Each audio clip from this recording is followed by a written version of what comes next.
మాచర్ల శాసనసభ్యులు జోలకంటి బ్రహ్మానందరెడ్డి పుట్టినరోజు సందర్భంగా మాచర్లలోని అనాథ ఆశ్రమంలో పిల్లలకు అన్నదానం చేశారు.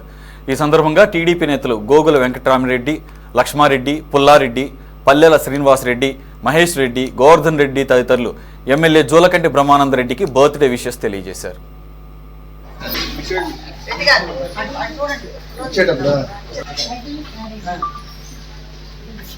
తీసుకోండి